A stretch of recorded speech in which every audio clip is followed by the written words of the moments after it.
Pessoal, boa noite, tudo bom? Estão me ouvindo bem? Diga aí, meu mestre. Boa noite. E aí? Tudo bom? Vamos. Vamos lá que eu tô curioso aí para você me ensinar esse novo código eleitoral, viu? Cara, nem me fala. Vou, vou ter que me conter hoje. Mas, E olha que o Rodrigo é um moderado, viu? acho que hoje a gente Né? troca o papel, então. Mas vamos lá, que é um assunto bom para a gente conversar, né? Vamos nós. Bem, pessoal, então, como nós havíamos combinado, vamos tratar hoje dos ilícitos eleitorais. O Rodrigo até já soltou aí previamente há bastante tempo, diria eu, um artigo em que ele faz uma análise geral da nova legislação, do novo Código Eleitoral, e um artigo que é longo, que toca nas feridas que devem ser tocadas, e eu acho que a gente tem muito para debater mesmo. Acredito que não dê nem tempo a acabar hoje, mas é bom que a gente vá exatamente disseminando, proporcionando aí as informações, porque o momento é esse, a gente tem que difundir os absurdos que existem nesse PL para que as pessoas tenham ciência e possam se manifestar também contrariamente. E aí, Rodrigo, eu tinha pensado a gente começar, a gente nem combinou, mas talvez trabalhando por tópicos, né? A partir de cada ilícito eleitoral, ou você pensou outra forma?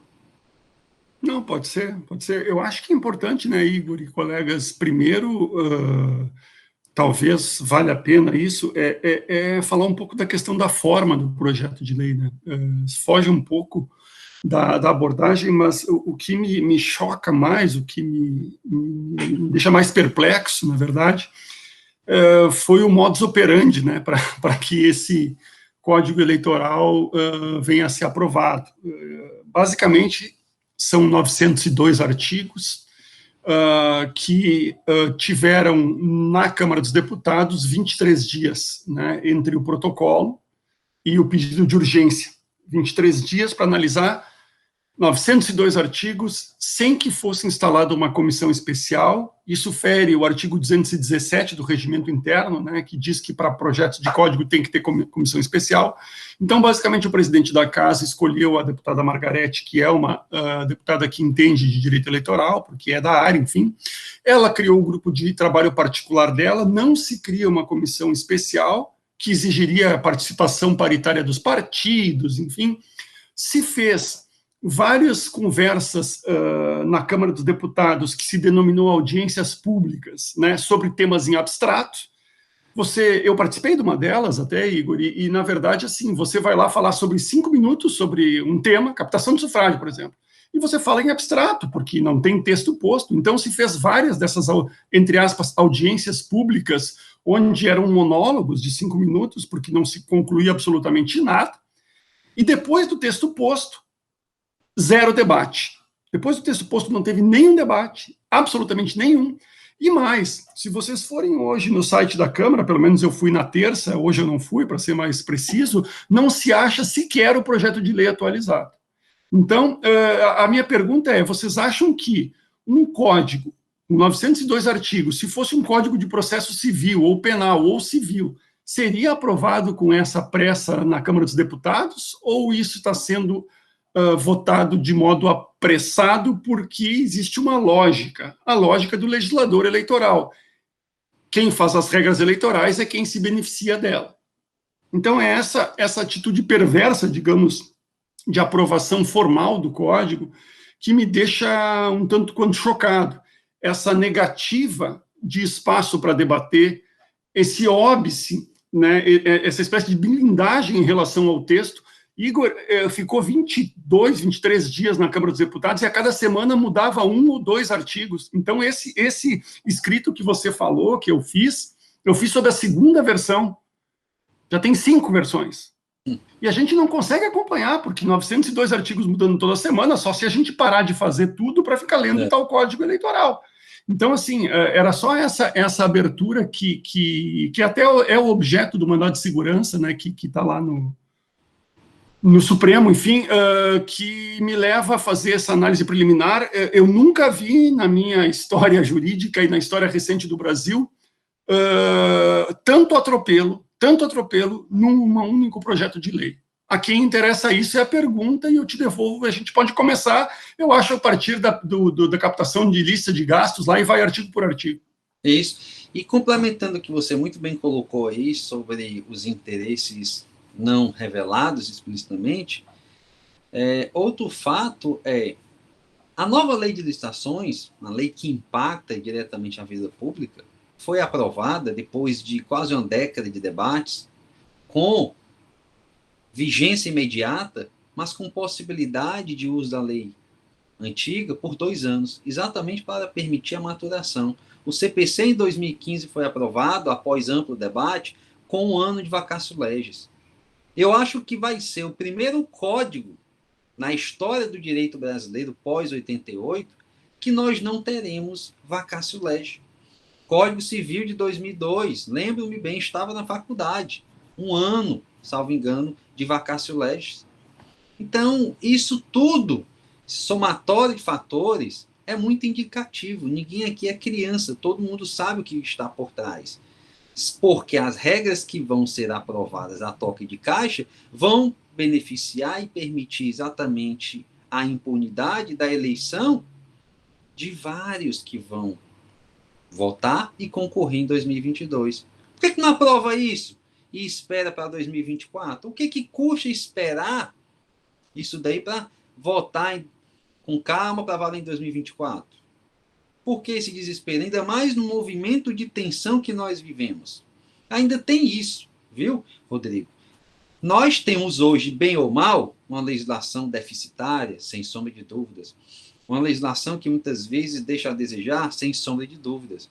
Mas nós temos um mínimo de estabilidade, claro, com alguma outra variação do TSE, mas um mínimo de estabilidade da doutrina, da jurisprudência, e as pessoas sabem mais ou menos por onde podem ir, por onde não podem ir numa campanha. Meu filho, aprovou o código, você vai ter 902, 905 artigos novos que os 3.000 juízes eleitorais do Brasil vão interpretar de uma forma, que os 3.000 promotores do Brasil afora, eleitorais, vão interpretar de uma forma. Em um contexto de acirramento. Isso é extremamente imprudente, para não falar outra coisa. É fator que deve ser considerado ainda na elaboração desse código. Então, a gente, de fato, precisa bater, no bom sentido, em todos esses pontos e mostrar. Vocês vão ver, após a aula de hoje, que esse toque de caixa não é à toa. E foi por isso que a gente escolheu exatamente esse tema. E antes da gente começar, um outro ponto que pode ser abordado, mas daí acho que vamos fazer em outra oportunidade, até, Igor, para a gente respeitar também pautas, né? Isso me parece, e é uma visão que pode ser uma visão um pouco alarmista, mas me parece um início de processo de desmonte da própria concepção de justiça eleitoral.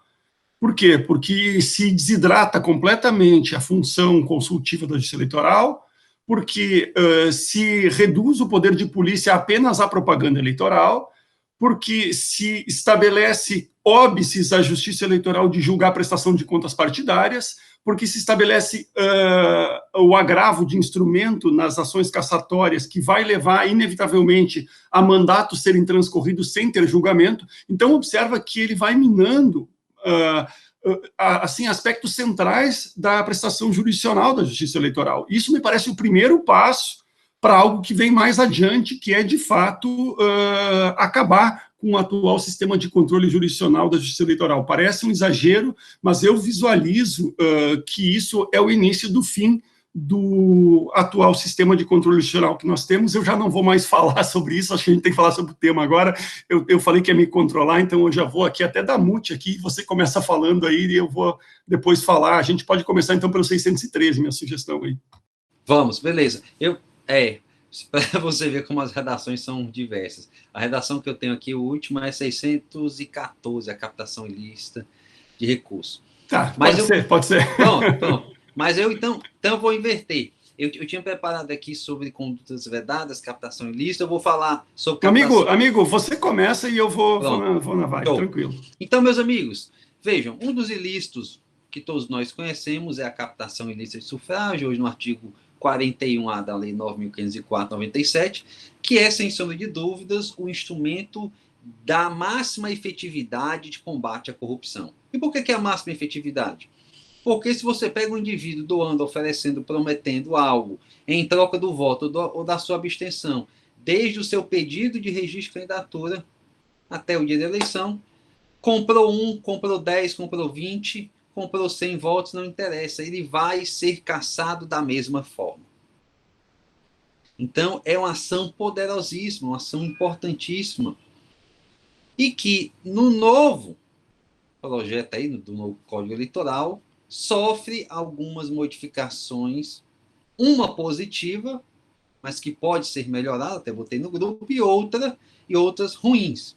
Vamos começar pelo que é bom, para não dizer que a gente só fala mal. Ponto positivo. O PL sai do pedido de registro de candidatura para a incidência a partir da escolha em convenção partidária. Então, agora, pode praticar a captação ilícita de sufrágio um indivíduo escolhido em convenção, mas que ainda não fez o seu pedido de registro de candidatura. É bom? É, porque você, querendo ou não, aumentou o campo de atuação. Entretanto, fica a pergunta, por que então nós não criamos uma captação ilícita de sufrágio de maneira permanente, que incida a qualquer momento? Porque vamos imaginar, hipoteticamente, o Igor é pré-candidato assumido agora em 2021. O Rodrigo é pré-candidato assumido em 2021. E começam a se articular junto a determinadas lideranças, entregando dinheiro para cabos eleitorais, entregando materiais para fins de cooptação de eleitores. E mais lá na frente isso é descoberto. Isso é denunciado à Justiça Eleitoral. A Justiça Eleitoral não poderia condenar nem receber uma ação de captação ilícita de sufrágio, porque o período de incidência é limitado. Você vai dizer, Igor, mas tem a possibilidade de uma ágio, abuso de poder, pretérito. Ok, mas lembrem, o abuso de poder, a sua procedência está condicionada à comprovação do juízo de gravidade, que o Rodrigo sabe muito melhor que eu explicar lá naquele livro dele de cassação de mandato, que eu estou esperando, né, ele mandar para a Mizuno, que já está tudo certo para ele publicar. E aí, por que não pegar esse instrumento poderosíssimo, se o nosso objetivo é combater corrupção, é garantir a lisura do processo eleitoral, simplesmente dizer, se praticou este comportamento em período pré-eleitoral, após a convenção, após o pedido de registro, não interessa. Comprovou? Você é candidato agora no momento da ação? Então pronto, você está submetido e vai ter o mandato cassado. Então a gente tem que equiparar, até porque o crime correlato deste ilícito, o crime de corrupção eleitoral do 299, é um crime eleitoral permanente. TSE admite já, em reiterados julgados, a incidência do crime do 299 a qualquer momento. Por que essa diferença de tratamento entre a corrupção civil e a corrupção criminal? Não faz sentido. Querem avançar? Está aí uma boa ideia. Modifiquem a captação ilícita de sufrágio e coloquem para incidir tal qual a parte criminal a partir de qualquer momento. Isso sim garante efetivamente um combate à corrupção, conforme a Convenção de Mérida, é sempre bom lembrar disso. O Brasil é signatário da Convenção da ONU de Combate à Corrupção, Convenção de Mérida, que no seu artigo 65, número 2, diz claramente que o Estado brasileiro se compromete a não realizar retrocessos legislativos e administrativos no enfrentamento à corrupção. Esta medida, no contexto geral do Código, promove retrocessos. E vejamos por quê. Porque nós saímos do texto e da interpretação que caça, eu diria, automaticamente o mandato com uma compra de voto, com 10, com 100, para agora condicionar esta decisão a demonstração da gravidade do caso concreto. Aliás, a cassação do mandato, no contexto do novo Código Eleitoral, será sempre essa, sempre dependendo da gravidade do caso concreto. A prioridade do Código é multa, multa, multa, multa. Por que esse interesse pecuniário?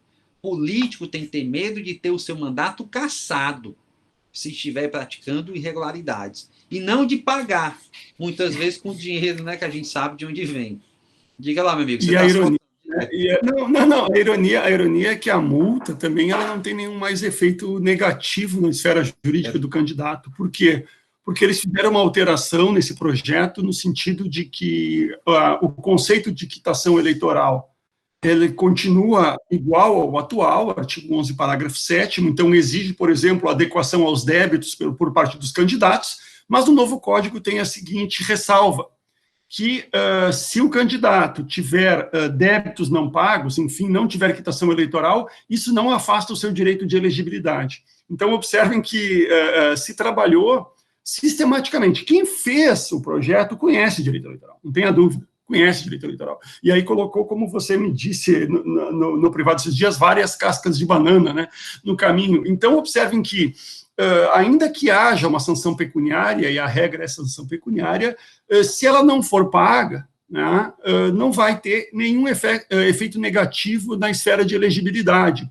Então, com esse novo conceito, não se pode mais dizer que a ausência de quitação eleitoral é causa de indeferimento do registro por não ter condição de elegibilidade do pleno gozo dos direitos políticos. Está ressalvado lá expressamente que não pode causar esse óbice.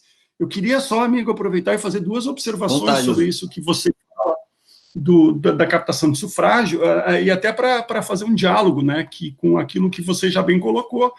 As duas questões principais, a primeira é a questão temporal, né.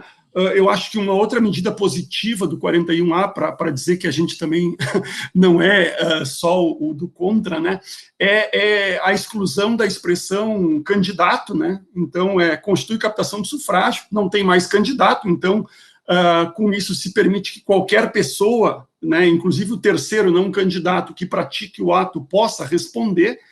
Então, me parece que, nesse sentido, ele caminha em paralelo com a corrupção eleitoral, o crime, e vai bem, mas ele, de fato, ele quebra uma grande lógica. Como é que é hoje, né? Todos sabem, mas nunca é demais repetir. A lógica hoje no direito sancionador eleitoral é que todas as ações cassatórias são de efeitos correlacionais ao pleito, ou seja, todas as ações cassatórias, para redundar numa cassação, tem que fazer uma prova dúplice, a prova do ato ilícito e a prova de que ele teve gravidade, que ele comprometeu o pleito. A única exceção hoje, né, como você bem colocou, é a captação de sufrágio. Ela é a única que não é correlacional. Basta a prova do fato. Já se compreende que a compra de votos, por afetar um direito fundamental de livre autodeterminação, né, ela é por si só suficiente para a cassação. Então, a única que não é correlacional hoje vai, pelo novo código, para a regra geral. Então, a gente, lendo o novo código, a gente verifica que há uma tendência do projeto de fazer o que é muito semelhante no direito comparado. Né? O nosso amigo Frederico Alvim, né, que tem uma belíssima obra de abuso de poder, né, não me lembro agora o nome, mas eu acho que é Abuso de Poder nas Competições Eleitorais, acho que esse é o nome, tá? Isso. Ele faz um estudo, que eu até recomendo leitura, e lá pelas tantas ele faz um estudo dos critérios de cassação no direito comparado, essa aí, exato. O Fred Alvim, ele faz um estudo, então, sobre os critérios de cassação no direito comparado, e basicamente no direito comparado ele é todo correlacional. A pergunta que a gente tem que fazer é: o atual estado de coisas do Brasil justifica que nós façamos essa importação acrítica de um modelo de direito comparado? Me parece que não. Me parece que a gente está perdendo muito em colocar a captação de sufrágio como correlacional, porque observem, o autor da ação ele vai ter um duplo ônus, que é fazer a prova da tipicidade, e além da tipicidade vai ter que provar um efeito correlacional. O resultado que comprar meia dúzia de votos vai ser muito vantajoso, porque você vai ter uma multa pecuniária que pode parcelar, e se não pagar também não vai ter óbice de elegibilidade, e vai ter, Igor, isso que eu queria chamar, talvez, um indesejado efeito reflexo no crime, porque não vai demorar para vir a seguinte tese, não, mas se é correlacional no cível eleitoral, não tem sentido você condenar criminalmente alguém por uma compra de voto. E o efeito indesejado que eu digo, amigo, é reduzir o crime de corrupção eleitoral a um crime patrimonial, a colocar a ideia de insignificância, porque se compra de poucos votos no cível não justifica caçar mandato, por que cargas d'água vai justificar uma pena de prisão? Então, observem que, para além de tudo que a gente fala, tem o perigo de um efeito indesejado, né, no crime, reduzindo a corrupção eleitoral de 299 a um crime patrimonial. Era essa a observação que eu queria fazer para complementar a sua ideia. Mas veja, perfeito, foi até bom você ter tocado aí no direito estrangeiro, né, que esse povo adora fazer comparações. O interessante é que só importam o que interessa a impunidade. Vou dar um exemplo aqui. Imaginem, meus amigos, se aprovassem no Código Eleitoral uma seguinte disposição, que o indiciamento de qualquer agente público pelo crime eleitoral que tem a ver com a competição dele implicará o seu afastamento do cargo. Indiciamento levando ao seu afastamento do cargo. Isso ia ser o fim do mundo, né? Ia ser o fim do mundo, violação à presunção de inocência, etc. Pois é, poderiam ir ler a Constituição de Portugal, por exemplo, que tem uma disposição igual a essa, que diz que quando determinados agentes políticos são indiciados, devem ser imediatamente afastados das funções. Imediatamente. Aí, Código Eleitoral. Vamos colocar uma disposição dessa? Não, né? Quer não. Mas beleza. E outra situação, Igor, só para lembrar que como é tudo amarrado, além dessa questão da pena pecuniária não restringir direito de elegibilidade, ok, que é uma opção, em outra ponta se coloca que obrigatoriamente deve ser aplicado no direito eleitoral a lei de interceptação telefônica, que trouxe agora no pacote anticrime o quê? A vedação da gravação ambiental. Então, observem que por isso que é absolutamente temerário se aprovar um código sem a gente ter a capacidade de decantar e de analisar 902 artigos. Evidentemente que a gente está falando a partir de uma leitura rápida. Imagine depois a gente poder se debruçar quanto ainda tem de situações que, por exemplo, pode de alguma forma facilitar uma disfuncionalidade no controle jurisdicional eleitoral. E essa questão da gravação ambiental, que já estava pacificada no âmbito do TSE, do STF, veio a questão da polêmica e após a derrubada dos vetos, está para ser decidida agora no TSE. Não é, Rodrigo? A gente está aí com um recurso pendente, inclusive o Fred me ligou esses dias, e vou escrever alguma coisa sobre isso, o ministro está aqui com dificuldade, todo mundo querendo aprovar e tal, por conta da literalidade, então é de fato um código cheio de cascas de banana. E vejam outra situação que poderia ter sido aperfeiçoada. Rodrigo muito bem pontuou que tirou-se a necessidade da qualidade especial do sujeito ativo da captação ilícita de sufrágio. Muito bem. Por que, então, que ao permitir que qualquer pessoa pratique isso, não se coloca uma pena também alternativa para quando não se estiver diante do candidato, ou mesmo para o candidato também, da inelegibilidade automática como sanção? Por que não coloca? Certo? Muito bem. Outra questão, e aí nós vamos para retrocessos maiores ainda na mesma captação ilícita de sufrágio. Nós temos uma diminuição do prazo para ajuizamento da respectiva ação cassatória. A ação de investigação judicial eleitoral, a ação de captação ilícita de sufrágio, né, as representações, como chamam, elas hoje têm o prazo da diplomação. Agora, com o novo código, nós teremos 15 dias após as eleições. E acabou. E imaginem a seguinte situação. Quem é promotor, advogado do interior, cidades pequenas, sabe. O grosso da corrupção eleitoral, dessas compras de voto, acontecem ali quinta, sexta, sábado e domingo. Esses fatos vão chegar ao conhecimento do promotor eleitoral na segunda, na terça-feira. Vai se abrir um procedimento de investigação, vai se ouvir pessoas, vai se pedir medidas cautelares, uma interceptação, uma busca e apreensão. Tudo isso demanda tempo de elaboração, de decisão, de cumprimento, de análise, e o prazo é fatal, 15 dias. Acabou, eu tenho 15 dias com o promotor eleitoral para fazer tudo isso e protocolar a ação. O que é que eles querem? Decadência em massa. Querem impedir a atuação efetiva. Isso é uma clara blindagem aos atos de corrupção eleitoral. Nada justifica. E nós temos um parâmetro constitucional. A Constituição só fala em corrupção expressamente uma única vez, que é no artigo 14, parágrafo 10, exatamente na AIME, que é um instrumento, por excelência, para combater corrupção eleitoral. E o prazo desta ação é 15 dias após a diplomação. Exatamente por saber o constituinte de boa-fé que se precisa de tempo para apurar atos que aconteceram ali no apagar do processo eleitoral.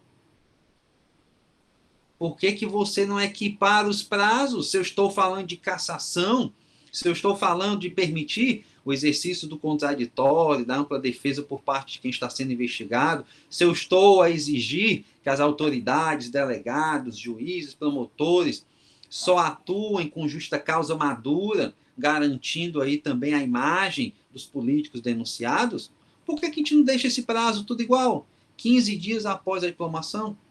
Fica muito mais fácil. Vai vir uma ação instruída ou vai vir um arquivamento instruído. E não uma decadência objetiva. Passou o prazo, encerra essa investigação. É o que vai acontecer a rodo. Então percebam como isso é perigoso. E aí, Rodrigo? Agora, na eleição de 2020, um fenômeno que aconteceu no Rio Grande do Sul, eu era coordenador eleitoral até junho, né? Foi a interferência de milícias e do crime organizado no ambiente eleitoral, né? Então, bastante notícias em relação a isso, e é uma prova de fazer da interferência de milícia ou de organização criminosa uma prova extremamente complexa, porque são pessoas que vivem no mundo do crime, portanto, sabem fazer atos criminosos. Eu me preocupa muito ter redução de 2 meses de prazo quando a gente lida com situações que podem afetar a própria ideia de democracia, né? Porque essa paulatina ingerência do crime organizado no mundo da política vai ter um preço muito grande. Então, observem que, ao fazer essa opção de 15 dias da eleição, eles acabam, de modo deliberado ou não vou entrar no mérito, mas permitindo que condutas extremamente gravosas fiquem sem resposta, basicamente por falta de investigação. E você bem colocou, amigo, outra coisa. A captação de sufrágio pelo novo código, ela mantém as sanções de cassação, de registro ou diploma e multa. Evidentemente que agora aplica multa, só vai aplicar a cassação se houver gravidade. Mas o interessante é que você pontuou, e a inelegibilidade, né? Observem, os colegas, que das ações cassatórias do novo código, das causas de pedir que levam à cassação, a inelegibilidade não consta, eu disse não consta como sanção na captação de sufrágio, nas condutas vedadas, na captação e gastos ilícitos de recursos, e eu chamo a atenção dos senhores e das senhoras na seguinte situação. A inelegibilidade, lá no artigo 181, quando fala das causas de inelegibilidade absolutas, ela diz que a inelegibilidade das condenações eleitorais, ela só vai ocorrer. Eu vou ler para vocês. A inelegibilidade não ocorre de forma automática da condição de beneficiário da conduta, devendo ser expressamente determinada no título judicial correspondente. Eu pergunto, como o juiz vai determinar expressamente no título judicial correspondente uma sanção que não existe previsão legal, eu pergunto para vocês. Então, observem, eu volto a dizer, uma análise sistemática é aterrorizante desse código. Talvez o que eles quisessem ter dito nesse dispositivo é que o juiz tem que determinar o grau de participação da pessoa para ela ser inelegível, já que o mero beneficiário não pode ser inelegível. Mas a expressão está que tem que colocar a inelegibilidade prevista. Mas eu volto a dizer, a inelegibilidade não é sanção na captação do sufrágio. Você não pode aplicar como sanção. Como é que você vai reconhecer posteriormente para fins de ficha limpa?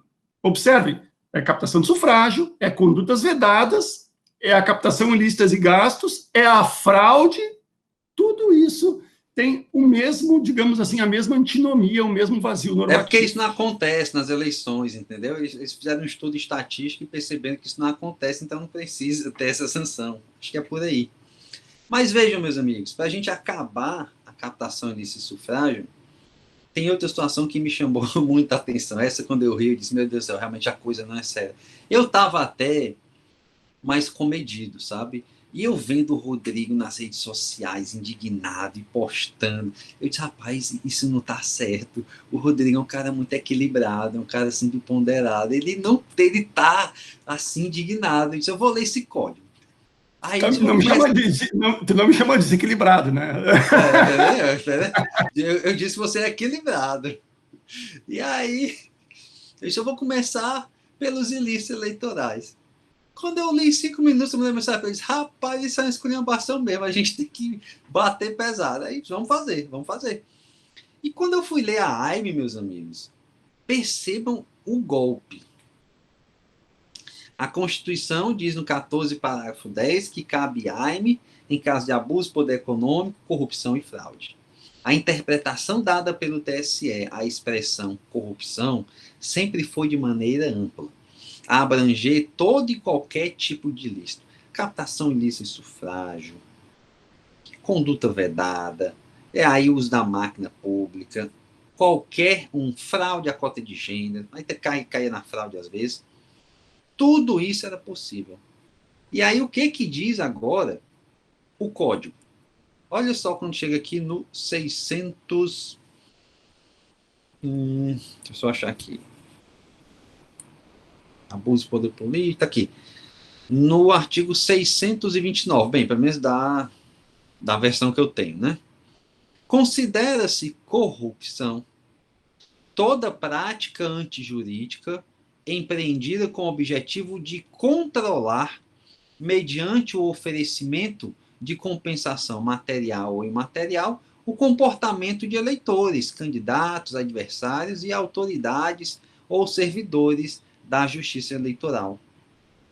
Então, você retira daquela acepção ampla do termo corrupção, que cabe captação de sufrágio, a priori, beleza? Porque você, de fato, tenta controlar o comportamento do eleitor, mas para por aí. Aí você tira conduta vedada, você tira abuso de poder político, etc. Então, vejam que é deliberado, isso não é à toa. Quando você vê uma coisa ou outra, você pode até compreender, isso é linha de pensamento, isso é corrente doutrinária, mas aqui, como nós estamos mostrando, há de fato um comportamento legislativo premeditado para trazer sensação de impunidade. Disso daí não tem a menor dúvida.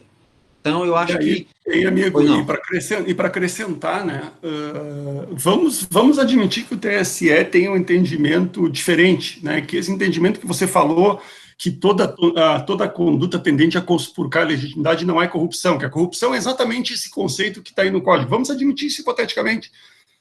O que eu vejo com preocupação é que eles conceituam a corrupção como a prática com o objetivo de controlar o comportamento do eleitor.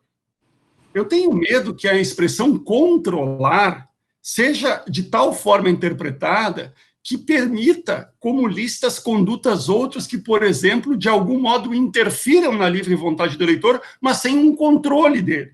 Para mim, na verdade, a corrupção é qualquer ato que, de alguma forma, interfira na sua livre manifestação. Se eles quiserem adotar esse conceito, eu estou partindo do pressuposto que esse conceito vai ser adotado. O controlar, me parece que é demasiado, porque a prova desse controle é uma prova quase que diabólica. Então, me parece que a sugestão seria controlar ou, de qualquer forma, injustificadamente interferir na livre autodeterminação. Porque, eu volto a dizer, o verbo controlar ele é um verbo que traz subjacente uma interpretação fechada. E só para acrescentar, né, Igor, nós temos 3 causas de pedir na AIME, né? Todo mundo sabe: abuso de poder econômico, corrupção e fraude. Se nós formos lá no código, nesse projeto, o abuso de poder econômico, pelo novo projeto, é sujeito a cassação, multa e inelegibilidade, e multa, perdão. Agora, a fraude, a corrupção eleitoral, ela não prevê nem multa nem inelegibilidade. Então, observe que na mesma AIME, nós temos 3 causas de pedir, cada uma com pedido com sanção diferente. E assim, ninguém explica por quê, ninguém sabe por quê, e a gente não consegue debater com quem fez esse projeto. A gente não consegue entender. É esse o grau de desrespeito que não é comigo, né? É com o cidadão brasileiro que paga imposto, amigo. Exatamente, exatamente. Então, meus amigos, sobre captação ilícita e sufrágio, essas eram as considerações. Alguém tem algo a falar, quer fazer alguma intervenção, ou a gente pode avançar? Beleza, então podemos ir. Vejam, meus amigos, na sequência, eu tinha pontuado aqui a questão das condutas vedadas em ano eleitoral. Vigor, só te cortar, antes de você chegar, eu só queria fazer uma observação, já que tu tá indo para frente no código, só lembrar. Não, só lembrar que tem o atual 30A, né, que é a captação e gastos ilícitos eleitorais. Me parece que seria melhor a redação, ele deve estar no 614 para você aqui, me parece que seria melhor a redação se incluísse novamente captação ou gasto de recursos para fins eleitorais. Por quê? Porque a expressão para fins eleitorais tranquilamente admite que atos feitos na pré-campanha sejam punidos a título de gastos ilícitos. Como nós não temos a expressão para fins eleitorais, vai surgir, não tenho dúvida nenhuma, tese de que não. Nós estamos em fase de campanha, portanto, só aquilo que for ilicitamente no curso da campanha é que pode dar vazão a essa representação. Por isso que ter a expressão para fins eleitorais tornaria claro que na pré-campanha também não pode, como foi o caso da senadora Selma Arruda, que o TSE julgou ano passado. Perfeito, é isso mesmo, concordo com você. Bem, pessoal, na questão das condutas vedadas, nós temos algumas questões muito parecidas com a captação ilícita e sufrágio. Nós temos a questão da diminuição do prazo do ajuizamento da ação, de fato saiu para a diplomação e veio agora também para 15 dias após as eleições. Nós temos o condicionamento automático, isso já existia na jurisprudência, e agora está positivado, de que a cassação só vai ocorrer quando estivermos diante de fatos graves. Mas nós temos, ao meu sentir, e para mim é a pior das modificações, uma demarcação temporal exclusivamente do ano eleitoral. Então, percebam que nós tínhamos uma regra geral das condutas vedadas do artigo 73 como ilícitos permanentes, que poderiam ser praticados a qualquer momento, e aí, eventualmente, se poderia ajuizar uma ação contra o partido para pedir multa, já que o partido tem existência permanente. Mas agora nós temos aquelas que sempre foram tidas como permanentes, inciso 1º, inciso 2º, uso de bens públicos, para somente o dia 1º de janeiro do ano eleitoral. Isso é extremamente ruim, porque, mais uma vez, você transporta ou transforma o período pré-eleitoral num campo aberto, que me parece ser, de fato, a intenção. Quando a gente conversa com as pessoas do outro lado, e aqui sem nenhum tom pejorativo, mas é sempre bom exercer essa dialética e conversar com quem advoga para políticos, conversar com os políticos para a gente saber exatamente o que passa na cabeça deles e às vezes até tentar compreender que algumas ações nossas são erradas e vice-versa.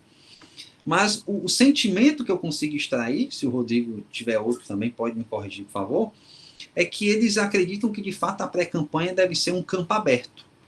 em que você pode praticamente fazer tudo, você pode anunciar que é candidato, você pode fazer acordos, você pode fazer ajustes, espúrios ou não espúrios, e esperar o momento da campanha para virar um anjinho, e aí torcer para o Ministério Público não descobrir nada, torcer para os opositores não denunciarem, e você passar a campanha baixa, ser eleito e não ter problemas na justiça eleitoral.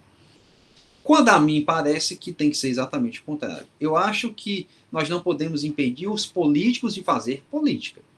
O indivíduo tem que ter o direito de se, como a gente fala aqui no Ceará, se amostrar, de aparecer, de estar na cena pública, de apresentar seus pontos de vista, de dar entrevistas, de dizer que é pré-candidato, porque isso não é nada de ruim, isso não é nada pejorativo para a vida de alguém, de apresentar eventuais plataformas.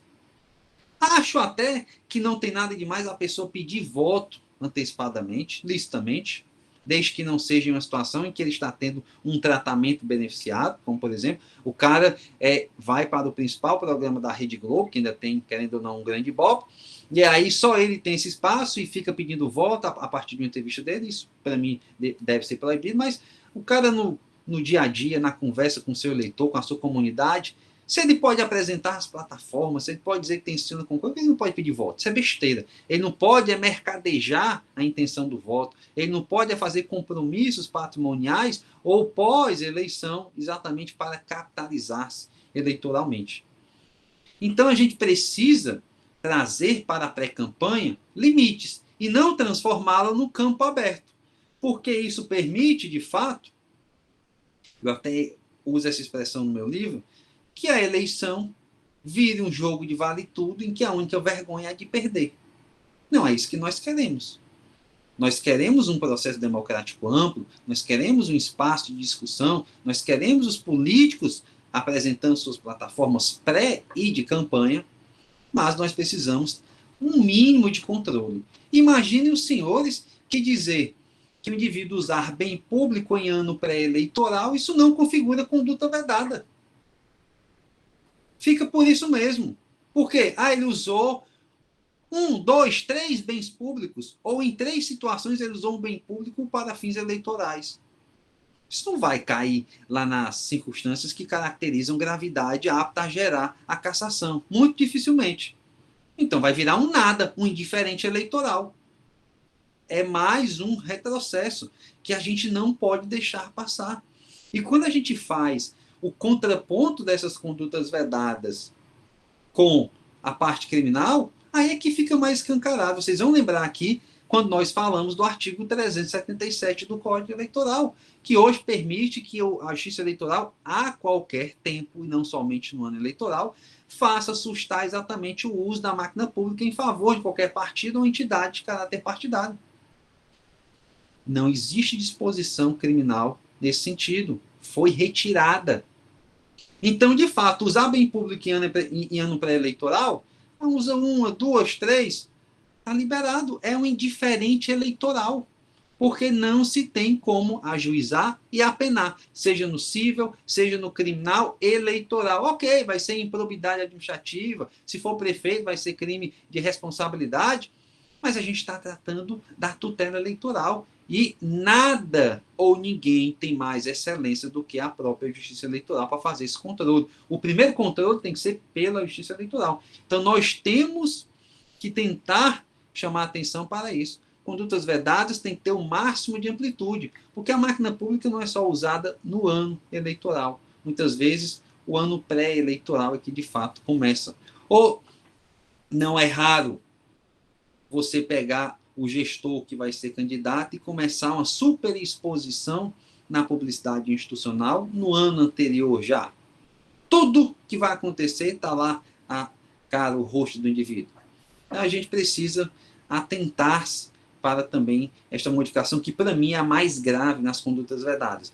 Nós não temos modificações substanciais de conteúdo, de proibições, temos até um avanço quando se fala lá do uso de servidores públicos, que hoje a lei só fala em servidores do Poder Executivo, mas agora, de fato, a correção para se abranger servidores de todos os poderes, executivo, legislativo, judiciário, corretíssimo, mas, para mim, esta é a principal modificação. Não sei o que você achou, Rodrigo, das condutas vedadas. Não, é isso, exatamente isso, amigo.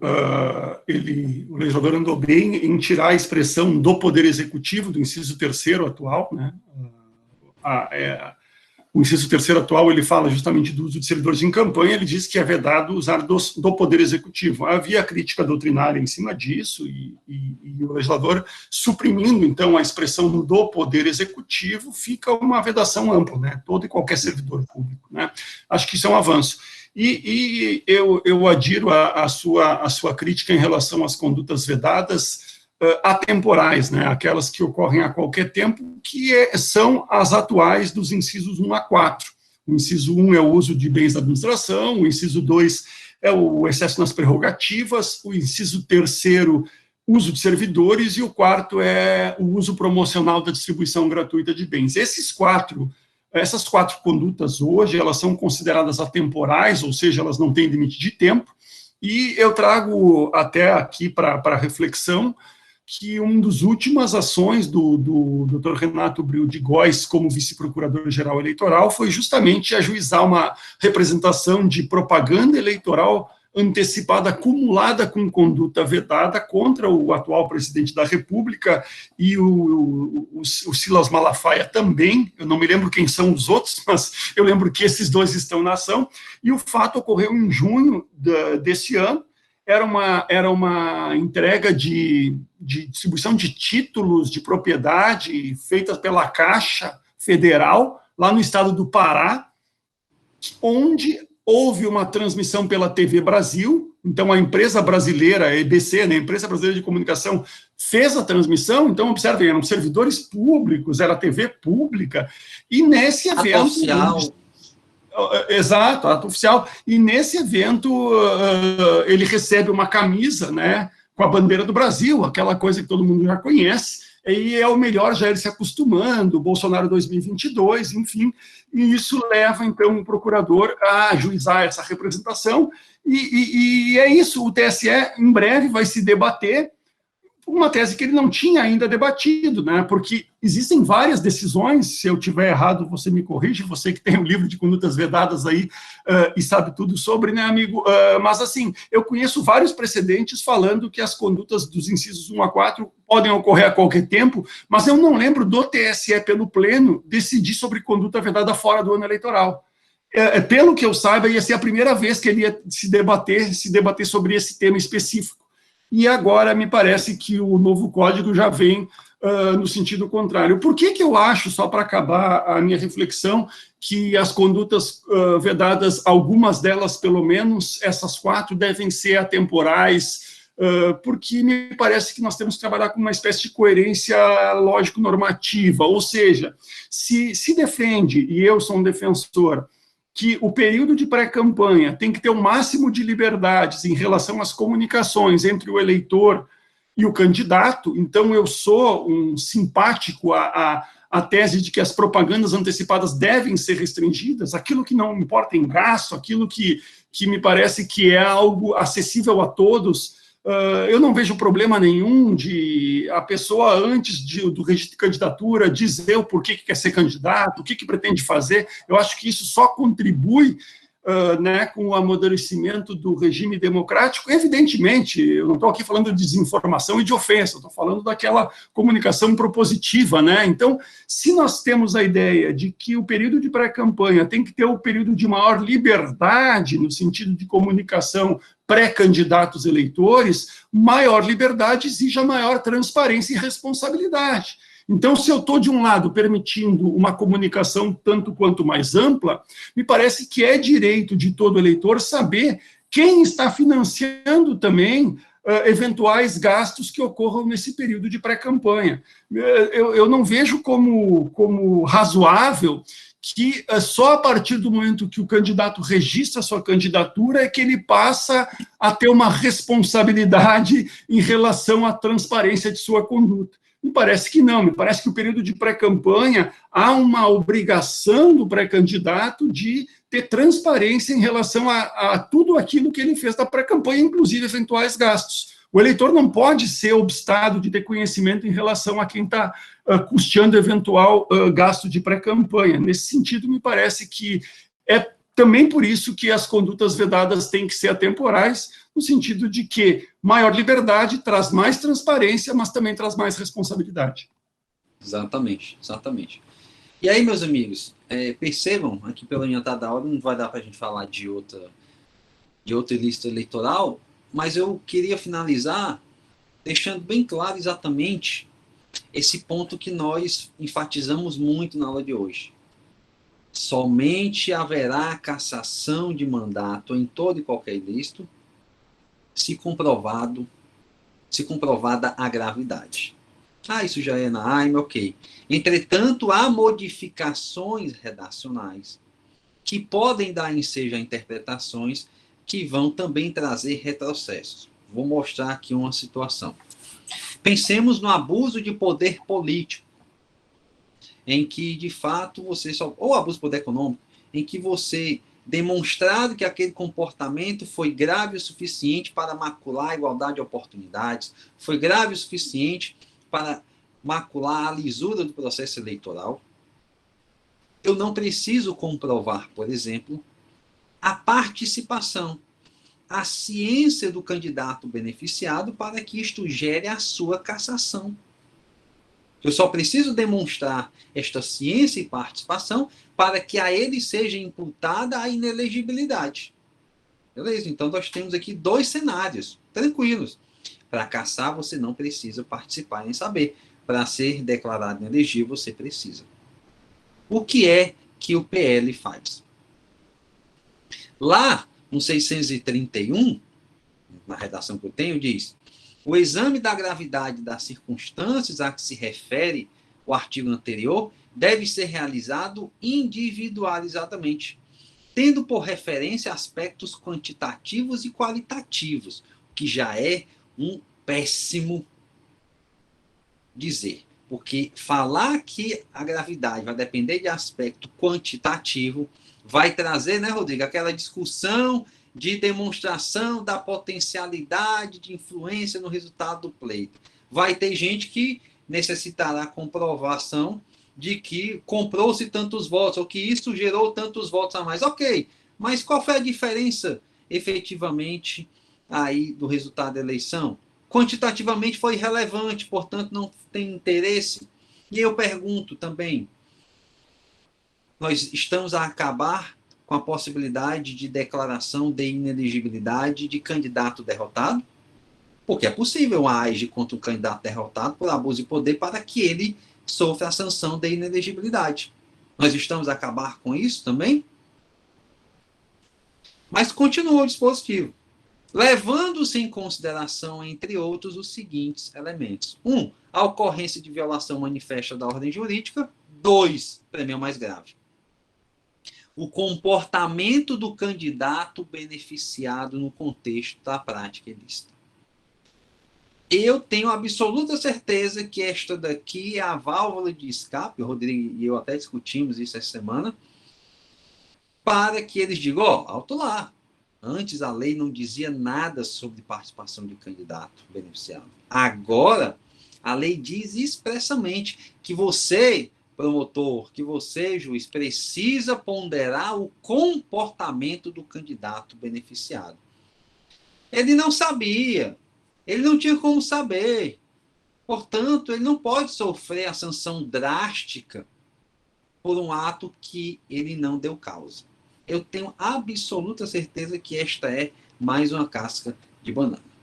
Não, Rodrigo, diga aí, eu sei que você pensa que a minha leitura desse dispositivo, a gente é até bom a gente poder ter uma posição um pouco dissonante, Igor, acho que colabora também, né? Eu me preocupo mais com o dispositivo que eu coloquei ali agora, não sei se entrou ali no chat, mas eu dei uma digitada. Entrou? Tá. Que é o inciso 5º, eu já comento por quê. Esse inciso 2, a gente chegou a conversar, de fato, ele pode dar vazão a essa tese, mas eu acredito que, pelo menos eu vou defender doutrinariamente isso, já estou antecipando, né, que esse inciso quer dizer o que exatamente? Que, observa que ele fala candidato beneficiado. Então, nós não podemos dar uma interpretação reducionista no sentido de dizer que candidato beneficiado exige participação.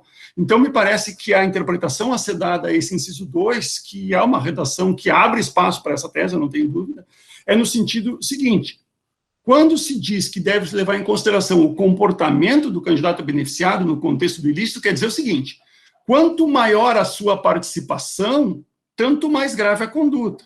Agora, ainda que não haja participação, ele sendo beneficiado continua respondendo de mesmo modo. Me parece que essa deve ser a régua interpretativa, pelo menos eu vou definir isso já antecipando doutrinariamente, mas o que me preocupa mais, amigo, é o inciso 5º, e eu digo por quê.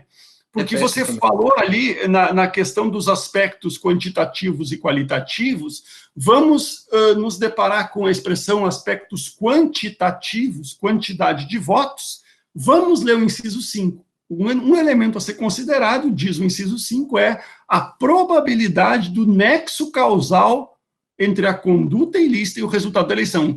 Quem é mais experiente, como eu, mais clássico, como eu, o Igor é mais jovem, lembra que, e eu trabalhei 6 anos no TRE do Rio Grande do Sul, entre 1996 e 2002, antes de ser promotor, trabalhei e não vi nenhuma cassação nesse período. 0 cassações em 6 anos.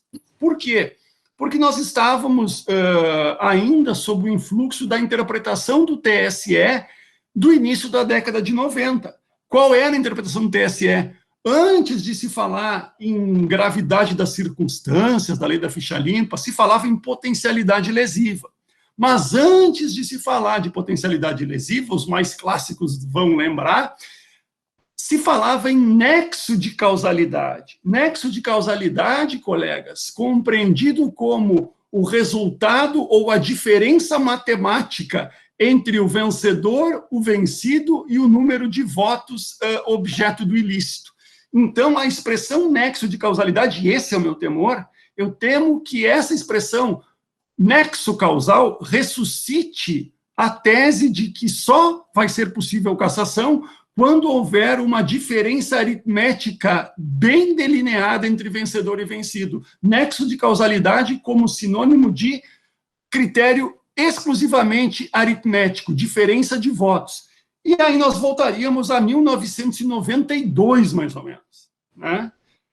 Eu até, em 1992, eu estou aceitando, né? Porque eu acho que esse código nos leva a 1930, né? Então, de alguma forma, 92 já está até me servindo. Né? O Almir já disse ali, eu tenho certeza que vai ser essa tese. Pois é. Então, eu tenho muito medo da expressão nexo causal. Eu trago N julgados para vocês, no livro de decisão de cassação, fiz um estudo sobre isso, onde era o entendimento do TSE. O TSE passa por 3 viragens na análise do abuso. Né? Quando ele começa a interpretar a Constituição, o artigo 14, e a Lei Complementar 64, ele começa a falar em nexo de causalidade, critério aritmético.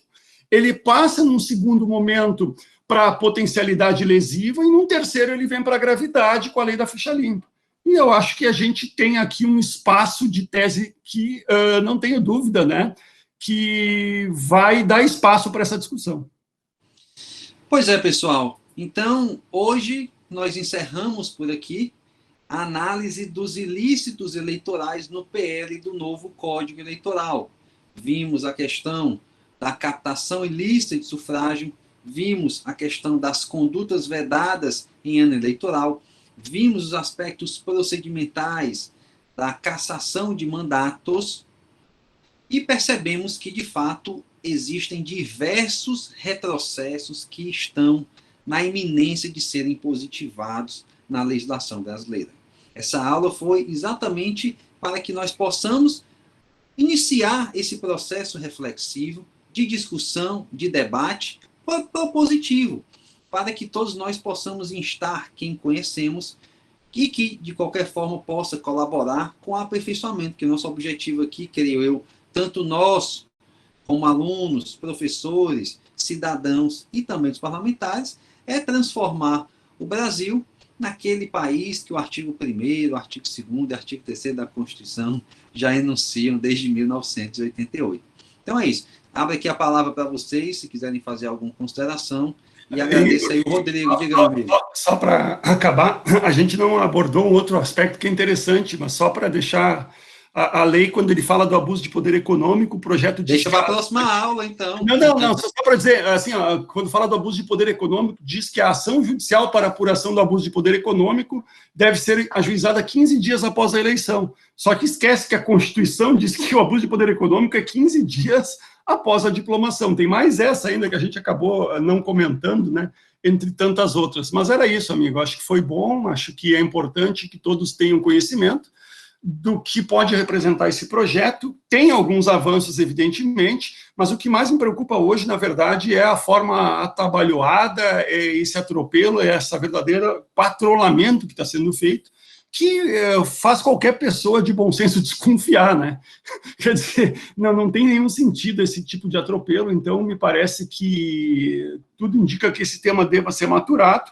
A tendência é ser aprovado agora, quinta-feira, na Câmara, e então a gente tem que jogar as fichas lá no Senado Federal. Se não, a gente tem que pensar num método alternativo, talvez se aposentar e morar fora do Brasil. É isso. Pessoal, alguma consideração?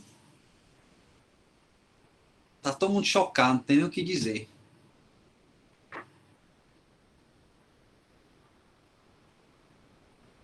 Então pronto. É isso. É isso, amigo. Depois a gente combina a próxima aula, e se alguém tiver alguma sugestão, a gente pode falar. Agora eu também posso, eu voltei dia 16 à PGE, tem várias coisas interessantes lá, claro que eu vou falar do que é possível falar, né? Mas tem vários cases interessantes ali passando, a gente pode também conversar alguma coisa. Rapaz, eu tô preocupado, sabe? Eu tô com medo.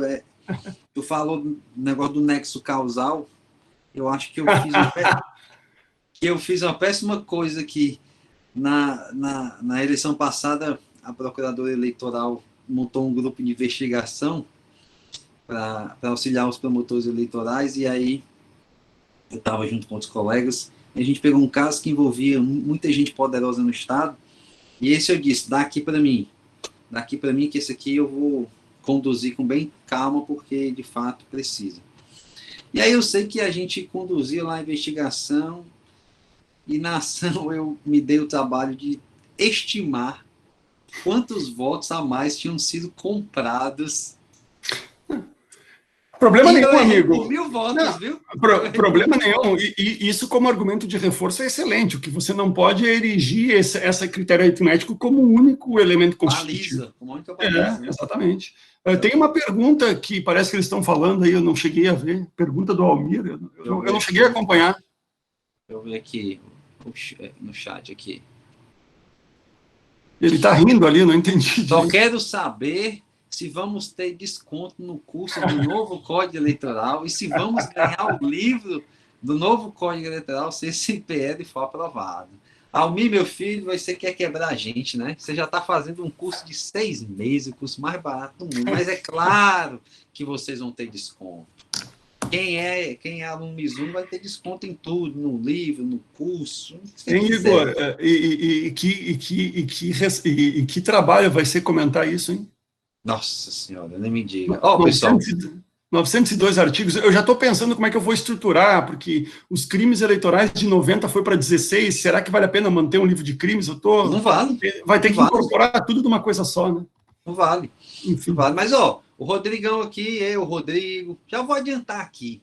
Eu, Rodrigo, Edson Rezende, Luiz Carlos Gonçalves e outras pessoas, nós estamos aí já engatilhados para sair um novo Código Eleitoral, anotado, comparado. Estamos torcendo que não passe, né? Para a gente ia ser muito bom para vender um novo código, mas para a cidadania do nosso país não ia ser bom. Então a gente torce que não passe, mas passar não se preocupe não, que a gente vai ter aí produtos bons pela Mizuno. E se Deus quiser, se o Rodrigo, né, quiser sair da editora dele, pode trazer o manual dele para cá, que é muito bem-vindo. Tá bem, pessoal, boa noite então, até quarta-feira, se Deus quiser. Um abraço, Rodrigo, tudo de bom, cara. Valeu, fiquem bem. Abração a todos e a todas. Obrigado.